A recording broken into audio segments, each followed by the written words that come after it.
What's up, guys? It's Chuck. I'm gonna make a quick little video. I got some doors I gotta take down my mom's. I got a storage unit down my mom's house, so I got 4 doors from other cars that I bought just to put in the storage. You never know, get something done. You're gonna need something out of a door, one of the rods or something. I never throw anything away with these cars because things are so hard to get on these things, like so hard to come by. If you got any good parts, man, just hang on to them. You never know what you're gonna need. But let me get the camera turned. So there's the LS sitting in the car on its own. As you can see, I got the rack in here. This is from a 1994 to 2004 Mustang. Okay, the K member I have is a UPR K member. That the motor mounts come with the kit. And as you can see, I had to, I don't know if you can see that well, but I had to add this extension onto the bracket to get the proper clearance from the firewall. And right here, where you see this different color, these 2 different colors, this right here, this is actually on these cars, it's like a double firewall here. And there's like this black foam, like this stuff is in between the firewall, or the two pieces of firewall. Get confused here what I'm saying, but you'll see if you get the LS swap in your car, you'll see what I'm talking about. And it probably sticks out like maybe an inch and a quarter. So I cut the outer layer off, left the inner layer. You don't want to take the inner layer out because then you have to put it all back. So to make less work for yourself, just leave the second layer there. And as you can see, the frame on this car, it has a big like a big hump up right here. Okay, so I plated that with 1/8 inch plate. I took I think it's 2 inch angle for the engine mounts. And like I said, this is a UPR K member for a 79 to 93 Fox body Mustang. But when you order the kit, because if you measure your stock width from hub to hub where your wheels bolt on these stock cars, it's like 63 inches. Okay, so this lower control arm right here is for a 1994 to 2004 Mustang. Okay, so you get the center section for the centerpiece for a Fox body, that 79 to 93. These lower A arms are a 1994 to 2004 Mustang. And go to the junkyard or order it online, whatever y'all do. I went to the junkyard and got this. I got the rack, I got the rotors, I got the whole hub assembly right there. All that's from a 1994, no, I'm sorry. That is from a 2002 Mustang, which they call the 96. This is confusing. This Ford stuff's confusing, man. So they call the 1996 to a 2004 Mustang, they call that the New Edge Mustang. And then the 94, 95 model is called SN95. And then of course from like 79 to 93, it's called a Fox body. So, but of course, this car is a GSX, so it already had the rear in it. So it would help a lot if you start with a GSX. You don't have to. If you go watch a guy called Mitzu Garage, MITZU Garage on YouTube, Jake and his dad they built Jake a I think his is a 98, but his was a non-GSX, and he bought the rear axle from a GSX, from a GSX, and he installed it into a non-GSX car, which is, it is a little bit of fabricating. I mean, go on his video and check it out. He explains it a lot better, but like where the subframe bolts onto a GSX car, like an actual GSX, there's like 6 bolts that hold it to the subframe. And on a non-GSX, there's 4 bolts, but then you have to like make this plate to add the other 2 bolts. But like I said, go to Mitsu Garage. He actually has a video on what him and his dad did. And so also, if you're gonna LS swap your Eclipse, these are a 200 spring, 10 inches long. Do not get the 10-inch long spring. Go ahead and get the 12-inch, because these are another 2 inches be like down to here, and the 14s are like down to here, which I'm afraid to get a 14, but I'm gonna order a set of 12s, and I'm gonna up it from a 200 spring to like a 300 spring, because I think these springs are gonna be too light. So, but yeah, so this is a QA1 strut. It's a Viking, I think it's a Viking, Viking spring. There's the part number on that spring. Like I said, that's a 200 spring. I want to get a 300 or maybe even a 400. And like I said, go to your junkyard, find a nice 1994 to a 2004 Mustang.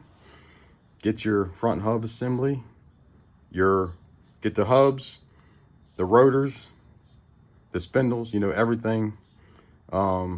Get your brake calipers, and hell, you can probably even get the rims off of a Mustang. I don't know how they look on here, but so one thing to know about these cars is because the width of the stock, the stock suspension and everything on the car is like 63 inches, and the closest I can get with this setup is like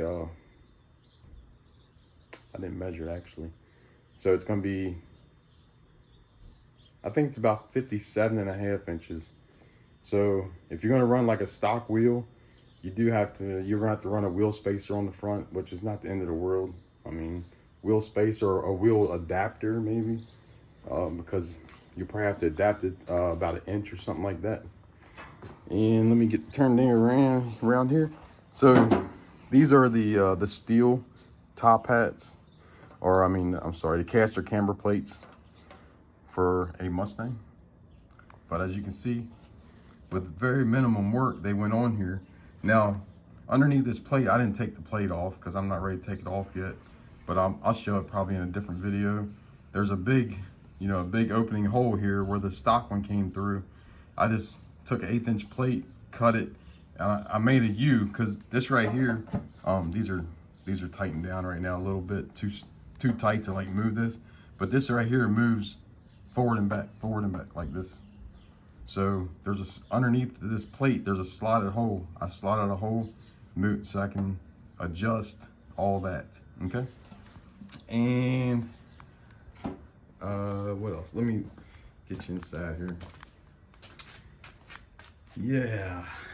So I ordered, I don't know if you guys are familiar with a company called FabBot Fabrications. They're in like Phoenix, Arizona. But as you can see, I don't have my bell housing. I ordered it like over 2 weeks ago, and I don't know if I got ripped off. Not 100% certain, but I haven't heard anything. Haven't been able to contact anybody. They won't answer emails. I don't know if they're just too busy. But this is a CD009 from a Nissan 350. It's a 6-speed manual. It actually has to drop down about 2 inches, because as you can see, the drive shaft goes in here, the slip yoke, and obviously it can't go in there sitting like that, but it's got to go down about 2 inches, and that should be fine. And the gas pedal is gonna bolt right back into its stock location. These two holes right here, that's where the gas pedal was. I might just have to bend the bracket over a little bit because the trans tunnel is gonna, you know, kind of be a little bit in the way right here. Not bad though. It's not near as bad as my white car. It's like, it's not as invasive. Like my white car, because I wanted to put such a big tire under the white car, because I put a solid axle under it and tubbed it and everything. And but my white car, this whole piece, I cut that whole piece out and added about 4.5, 5 inches to it to accommodate my drive shaft, because my transmission is up in the car, because the rear tires on the car is so big. To get that big of a tire up under your car and to get it looking the way I wanted it to, I had to get the drive shaft, you know, the transmission, all that way up in the car. So, but this build here, my other build took 4 years. This build is literally gonna take like 4 months, probably longer than that, but because I'm gonna paint it and stuff. But I just wanted to share this with you guys. If you're interested, I know there seems to be a lot of interest in LS swapping your car, your Eclipse, and I never thought there was a super easy way to do it, but I'm telling you, man, one day, my brother came down. My brother's my neighbor. He came down. I already had all the parts. You know, I had the K-member, everything. I done went to the junkyard, got my hubs, my steering rack, got all that.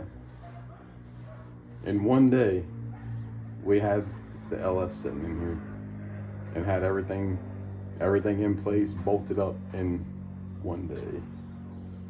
So that's how hard it is. If you want, y'all can comment down below and ask me questions, you know what I mean? But like I said, this car, and let me see. So see this right here? This is the front fender. So where it says axle center, right? You plumb bob, and here's basically all you gotta do, man. I know it seems like it's really rocket science almost to do something like this, but if you before you take your wheels, or before you take anything off your stock front end, hang a plumb bob. You know, okay, let me back up. First of all, get your car level, front to back, side to side. Get your car level, okay? That's impertinent. You got to do that. Get your car level, get it up off the ground, high enough to where you can work under it. It's not going to be comfortable, but, you know, it is what it is. You'll survive. Come over here, draw a line. This is literally what you can do. You see it says axle center. This line on the floor, that is your center line. So that way when you bolt the new K-member in the car, you just hang a plumb bob. Keep your fenders on your car. You got your mark on the concrete, your car is level. You just plumb bob down to the line. Make sure that center hub, the center of your hub is on that line. Now, what I discovered on this GSX is, if you measure, this is the rear of the car, if you measure dead center of this rear hub, that's dead center right there in the middle of that cap. If you measure dead center from there up to your line or your hub here, dead center from the front hub to the rear hub is 99 inches. And if you're at 99 inches, like I said, this is on GSX, and I can't imagine a non-GSX being any different.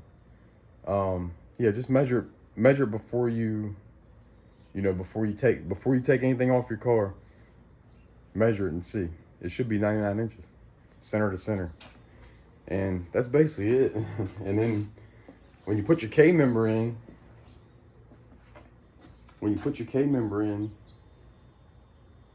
I mean, let me see, let me turn this level right here. This is what I use. I have a couple. I have a couple of these too, and they're useful as well. But like I said, this I have a couple of those little digital things from Harbor Freight. They're not necessary, but if you get your car, here's how I level my car out. I took this. You take this here.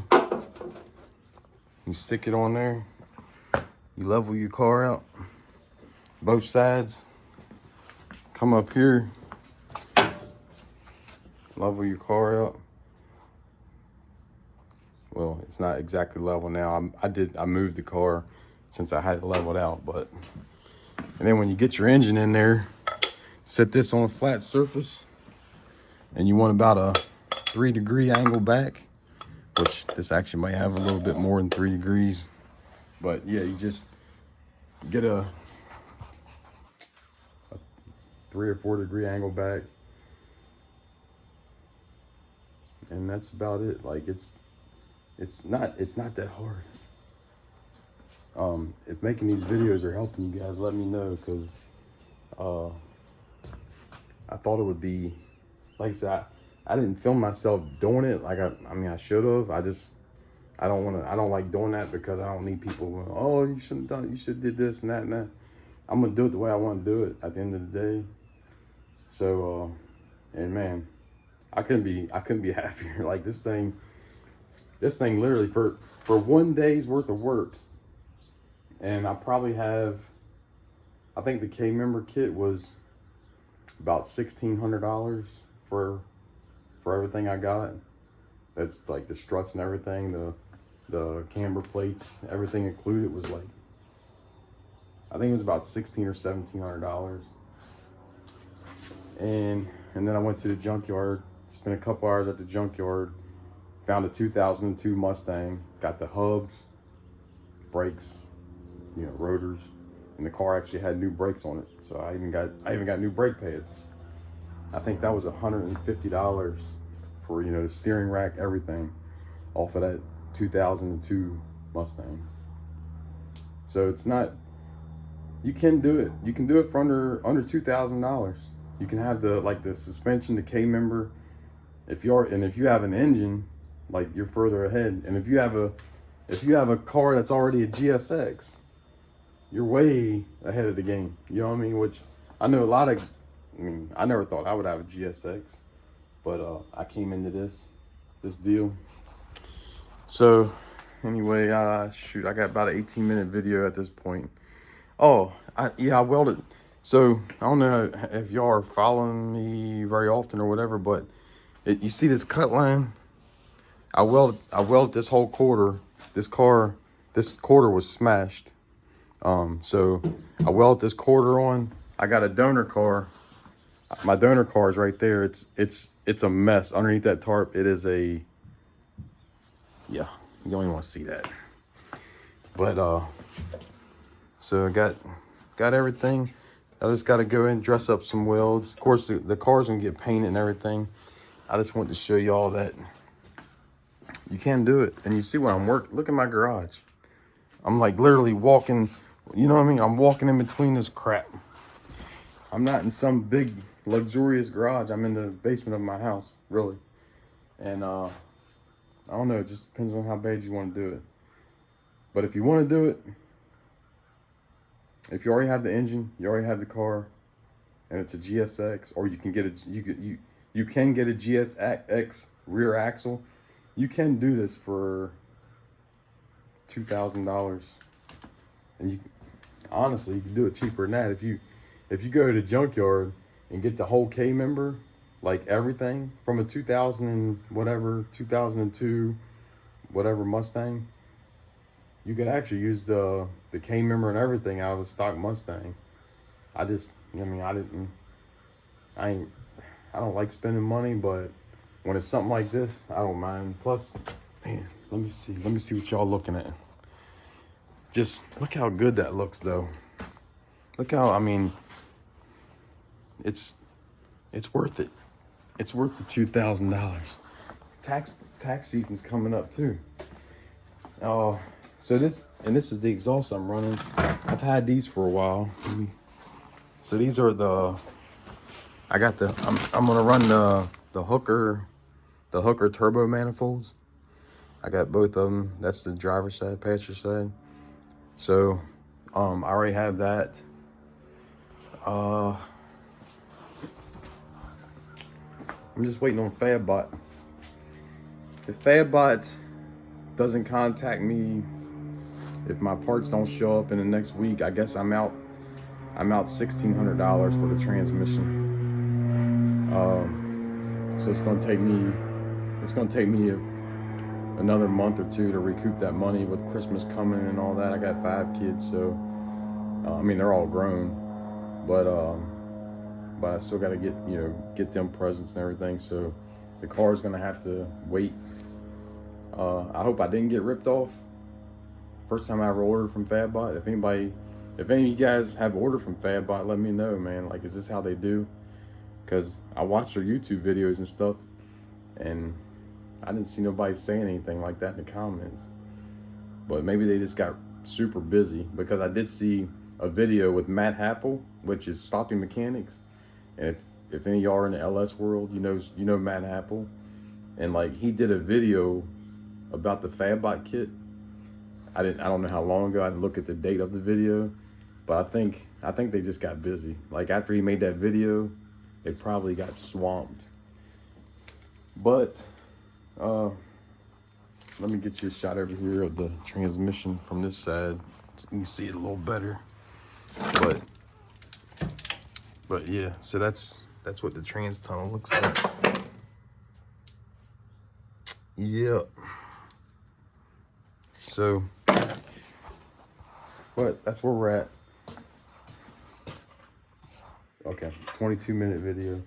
I'm gonna run these doors down to my storage at my mom's, and then I'm gonna come back and get busy on this, so that way I'll have another video to make you guys. As soon as I make some more progress, I'll let you know. And if you got any questions, leave them below. All right, guys, have a good one. Have a good weekend. I know it's Monday. It's Monday, but this is my Saturday, because I work the weekends. I'm a truck driver. So not only do I work 60 hours a week, but you also got to find time for this, your family. Don't neglect your family for your car. Believe me, that don't work out too good. I've been there and done that. Young and dumb, you know what I mean? But you get older, you learn. But yeah, let me know what y'all think. And I'll see you in the next video. See ya.